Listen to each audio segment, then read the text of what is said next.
നമസ്കാരം. ശബരിമലയിൽ മണ്ഡലകാലത്ത് കോടികളുടെ കൊള്ള. കൈക്കൂലിയായും കിമ്പളമായും അടിച്ചു മാറ്റിയത് കോടികൾ.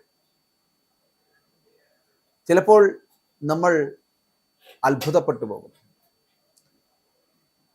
ശബരിമല എന്ന് പറയപ്പെടുന്ന ഒരു വെള്ളാനകളുടെ ഇടമായി മാറും. ശബരിമലയിലെ സ്വർണ്ണക്കൊള്ള, ശബരിമലയിൽ നിന്ന് കോടികൾ അടിച്ചു മാറ്റുന്ന സംവിധാനങ്ങൾ, ഉദ്യോഗസ്ഥരടക്കം, അവിടുത്തെ മേൽശാന്തി അടക്കം, കീഴ്ശാന്തി അടക്കം, പോറ്റിമാരടക്കം, എന്തിന് തന്ത്രി അടക്കമുള്ളവരുടെ പേരിലെ വാർത്തകൾ നമ്മൾ കണ്ടതാണ്. ഇപ്പോൾ ഇവിടെ മാളികപ്പുറം മേൽശാന്തി 1.5 മാസത്തിനിടെ 46.51 ലക്ഷം രൂപ ബാങ്കിൽ നിക്ഷേപിച്ചതായിട്ടുള്ള കണക്കുകൾ.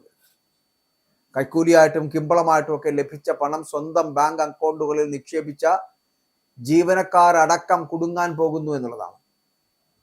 ശബരിമലയിൽ നടക്കുന്നത് കോടികളുടെ ബാങ്ക് ഇടപാടാണ്.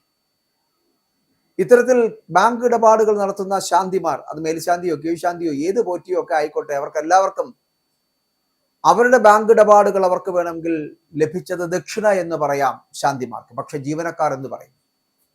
ജീവനക്കാർ വെട്ടിലാകുമെന്നുള്ള കാര്യത്തിൽ തർക്കമില്ല. ഹൈക്കോടതി അതുകൊണ്ട് തന്നെ നിലപാട് കടുപ്പിക്കുകയാണ് ഇവർക്കെതിരെ.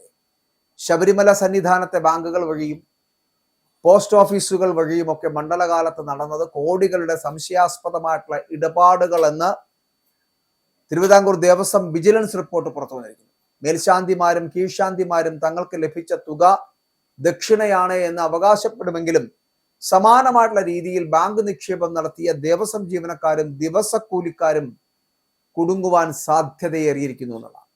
ഹൈക്കോടതി നിലപാട് കടുപ്പിക്കുന്നതോടെ സന്നിധാനത്തെ ഭക്തരെ ചൂഷണം ചെയ്യുന്ന രീതി, ആ രീതിക്ക് അറുതി വീഴുമോ എന്നാണ് ഏവരും ഉറ്റുനോക്കുന്നത്.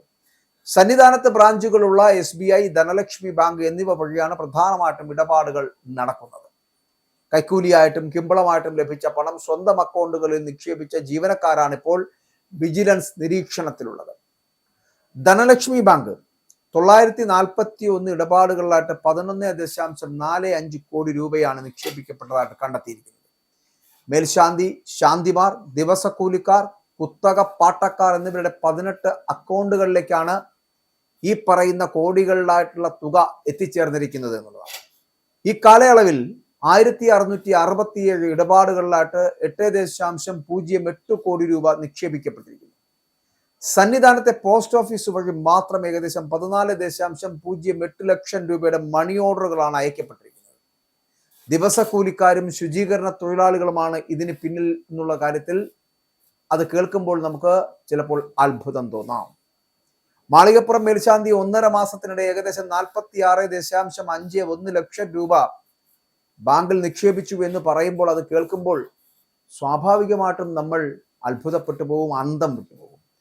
ഇത് ഭക്തർ നൽകിയ ദക്ഷിണയാണ് എന്നാണ് ഈ മേൽശാന്തിയുടെ മൊഴി എന്ന് പറയപ്പെടുന്നത്. എന്നാൽ ഭക്തർ കൊണ്ടുവരുന്ന പൂജാ സാമഗ്രികളിലെ പണം കവരുക, നെയ്യഭിഷേകത്തിന് സഹായിക്കുന്നതിന്റെ പേരിൽ പണം വാങ്ങുക, ഭണ്ഡാരം തുറക്കുമ്പോൾ താഴെ വീഴുന്ന പണം കൈക്കലാക്കുക തുടങ്ങിയ ഗുരുതരമായിട്ടുള്ള കണ്ടെത്തലുകളാണ് വിജിലൻസിന്റെ റിപ്പോർട്ടിൽ ഇപ്പോൾ ഉള്ളത്. ആടിയ ശിഷ്ടം നെയ്യ് വിൽപ്പന നടത്തിയ കേസിലെ പ്രതികളും ഈ നിക്ഷേപകരുടെ പട്ടികയിലുണ്ട് എന്നത് തട്ടിപ്പിന്റെ ആഴം വ്യക്തമാക്കുന്നു എന്നുള്ളത്. സമാന്തരമായിട്ട് ലോട്ടറി വിൽക്കുന്ന ജീവനക്കാരടക്കം സന്നിധാനത്തുണ്ട് എന്നുള്ളതാണ്. അപ്പോൾ ഹൈക്കോടതി ഇടപെടൽ ഇപ്പോൾ ശക്തമായതോടെ സന്നിധാനത്തെ ബാങ്ക് ഇടപാടുകളിൽ അടുത്ത സീസണിൽ വൻ കുറവുണ്ടാകുവാനുള്ള സാധ്യതയുണ്ട് എന്നതാണ്. വരും വർഷങ്ങളിൽ ജീവനക്കാരുടെയും ശാന്തിമാരുടെയും സാമ്പത്തികമായിട്ടുള്ള സ്രോതസ് അത് കർശനമായി നിരീക്ഷിക്കപ്പെടും. ഭണ്ഡാരത്തിലെ മാസപൂജ സമയത്തും പോലീസിനെ വിന്യസിക്കണമെന്ന് വിജിലൻസിന്റെ ശുപാർശ ഇപ്പോൾ വന്നിരിക്കുകയാണ്. അനാവശ്യമായിട്ട് ദിവസക്കൂലിക്കാരെ നിയമിക്കുന്നത് അത് നിർത്തലാക്കുവാനുള്ള നിർദ്ദേശം കൊടുത്തിരിക്കുന്നു. ജസ്റ്റിസുമാരായിട്ടുള്ള B. രാജ, വിജയരാഘവൻ, KV. ജയകുമാർ എന്നിവരടങ്ങുന്ന ദേവസ്വം ബെഞ്ച് സർക്കാരിനോടും ബോർഡിനോടും വിശദമായിട്ടുള്ള സത്യവാങ്മൂലം ഇതുമായിട്ട് ബന്ധപ്പെട്ട് ആവശ്യപ്പെടുകയും ചെയ്തിട്ടുണ്ട്. കൈക്കൂലിപ്പണം ബാങ്കിൽ നിക്ഷേപിച്ച് സുരക്ഷിതമാക്കാമെന്ന് കരുതിയവർക്ക് ഈ അന്വേഷണം വലിയ തിരിച്ചടിയായിരിക്കും നൽകുക എന്നുള്ള കാര്യത്തിൽ തർക്കമില്ല. ഭക്തരെ ചൂഷണം ചെയ്യുന്നവർക്കെതിരെ കർശന നടപടി ഉണ്ടാകുമെന്ന് ഉറപ്പായതോടെ വരും സീസണുകളിൽ സന്നിധാനത്തെ വഴിവിട്ട ഇടപാടുകൾക്ക് വലിയ കുറവുണ്ടായേക്കുമെന്നുള്ള കാര്യത്തിലും തർക്കമില്ല.